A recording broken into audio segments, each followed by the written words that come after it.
कि देश में नफरत का बीज बोया जा रहा है। कि देश का होम मिनिस्टर क्यों गलत बोला, ये बताओ। कि मैं एक बात कह देना चाहता हूँ कि ये आने वाली किताबों में लिखा जाएगा, ये आने वाली किताबों में लिखा जाएगा कि आपने राज किया और देश में नफरत फैलाई। आज तक हिंदुओं को कभी खतरा नहीं हुआ 70 साल में, जब से ये सरकार आई है हिंदुओं को खतरा। सर्टिफिकेट है, ये मेरे पास नोटिफिकेशन है, RSS को।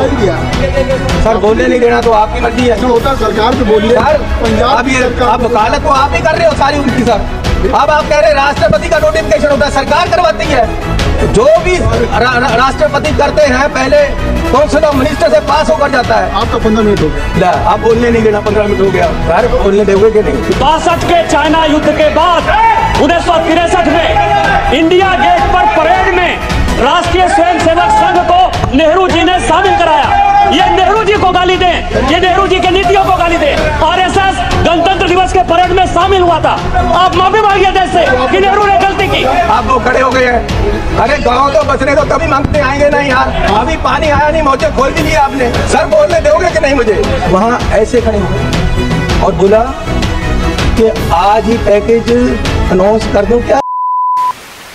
माननीय चेयरमैन साहब, मुझे अफसोस है कि जो हिंदुओं के नाम पे राजनीति करने वाली जो सरकार है, वो हिंदुओं के महाकुंभ को भी सुरक्षित नहीं रख पाई, वहाँ सही प्रावधान नहीं कर पाई, वहाँ सही इंतजाम नहीं कर पाई, जिसके फलस्वरूप सैकड़ों श्रद्धालु वहाँ मारे गए।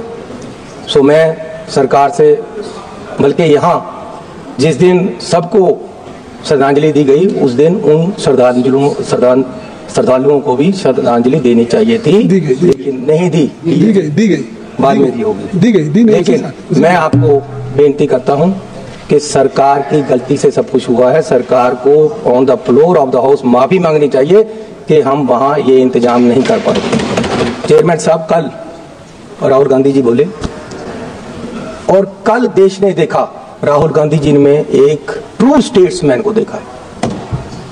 और उनका जो कल का भाषण है, कल मुझे एक बीजेपी के मंत्री मिले, वो बोले हमारे पास इसका कोई जवाब नहीं, हमारे पास मस्जिद और मंदिर के झगड़े का जवाब है।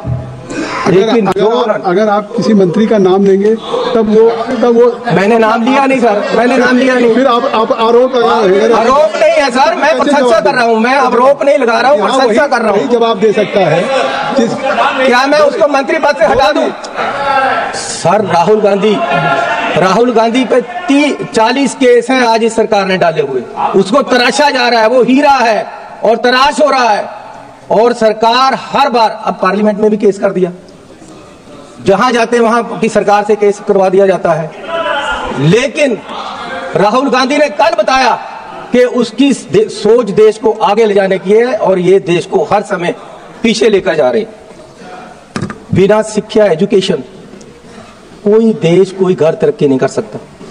हमारे देश की जो सरकारी यूनिवर्सिटियां हैं, जो सेंट्रल सरकार चलाती है, उसमें 25 से 30% हर यूनिवर्सिटी में टीचर नहीं है।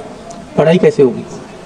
आज ये कह रहे थे 2 करोड़ नौकरियां देंगे और अब कह रहे हैं कि 2 लाख आएंगी। 10 साल में किसी नौजवान को नौकरी नहीं दी। सर महंगाई का ये हाल है कि चूल्हा चलाने के लिए लोगों को तरसना पड़ता है और इतनी महंगाई हो गई है कि गरीब आदमी झेल नहीं सकता। गरीब होता जा रहा है और अमीर होता जा रहा है। माननीय चेयरमैन साहब, पिछले सेशन में माननीय होम मिनिस्टर साहब ने कहा कि ये लोग अम्बेडकर करते हैं। अगर सच में इतना परमात्मा का नाम लिया होता, भगवान का, तो स्वर्ग को पा लेते। मैं आपको आपके माध्यम से इनको बताना चाहता हूं कि मैं ही नहीं, मेरे जैसे करोड़ों लोग वो हैं जिनके लिए अंबेडकर ही भगवान है। सर आप मेरे से बहस करोगे या फिर तो बात ही नहीं चलेगी। अम्बेडकर जी का नाम लिया तो आप उनको रोक रहे हैं। आप भी रोक रहे हो अम्बेडकर को बोलने से, क्या कैसे चलेगा?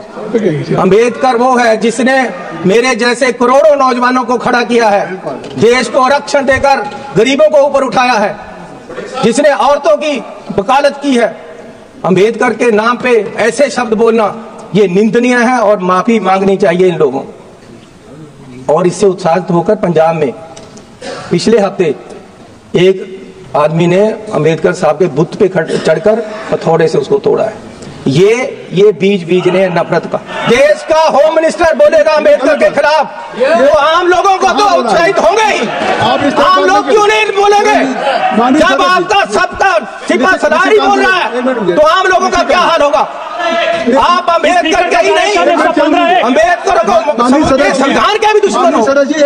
आप ना अम्बेडकर को जानते हो। सर, फैक्ट फाइंडिंग कमेटी बनानी है तो ये बनाओ कि देश का होम मिनिस्टर अब वो आप बात क्यों गलत बोला अंबेडकर साहब के लिए, ये बताओ ना। आप और सर नहीं, यह बात आज तक माफी नहीं मांगा। बेनती करना चाहता हूं कि देश में नफरत का बीज बोया जा रहा है।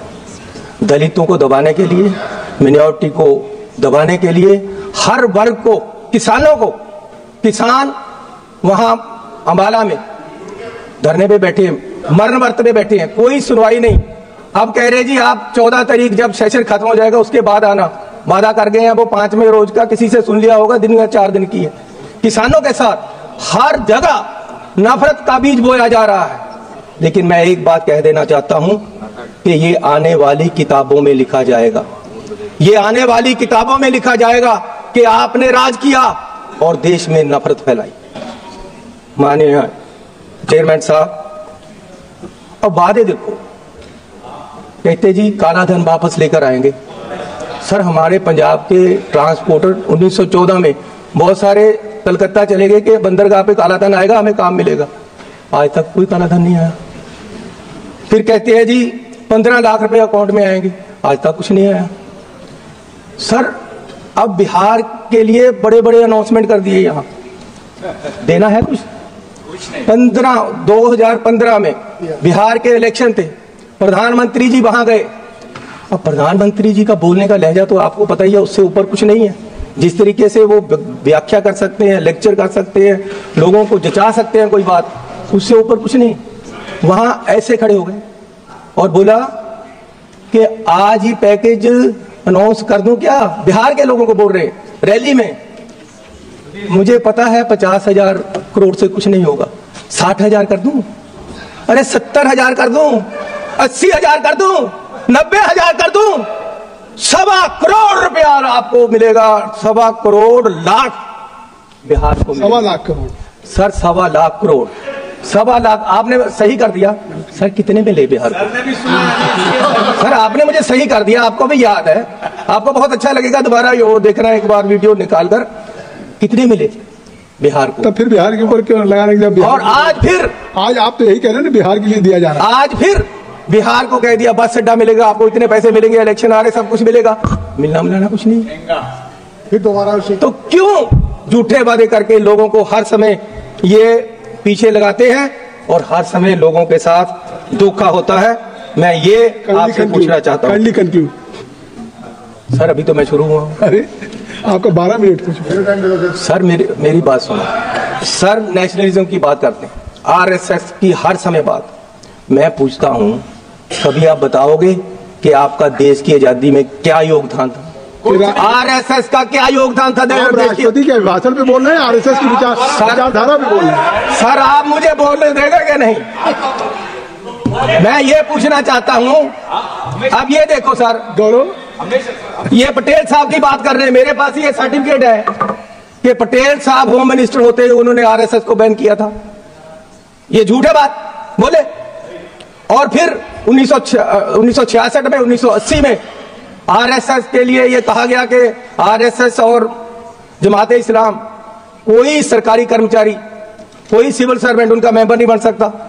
लेकिन आज जुलाई 24 में, जुलाई 24 में बोलने दो सर, बोलने दो आप। अब बोलने दे रहा हूँ, लेकिन एक बात है, अतीत की बात कर रहे हैं, कोई पंजाब के वर्तमान की बात करेंगे सर।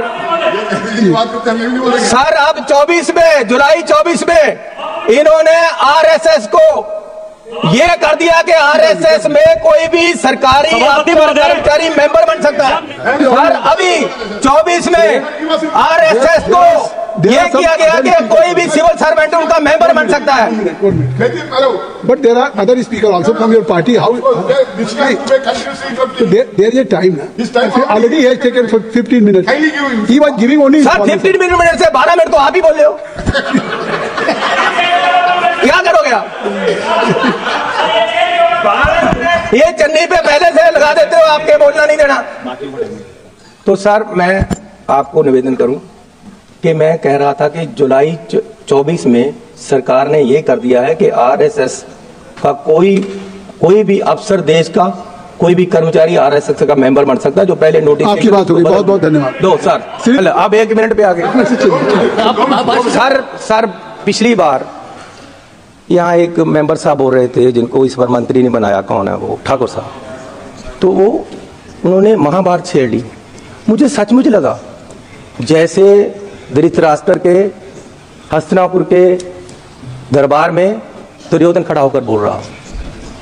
सर उन्होंने, जैसे दुर्योधन ने उस समय पांडवों पे, अर्जुन पे क्वेश्चन उठाया था कि जी इनकी जात और जन्म के बारे में, उन्होंने राहुल गांधी की ओर उठाया। सर ये करोगे आप? ये चलेगा? ये देश में होगा? देश में नफरत फैलाने का काम आज ये लोग कर रहे हैं, और देश की एकता और अखंडता को इन लोगों से खतरा है।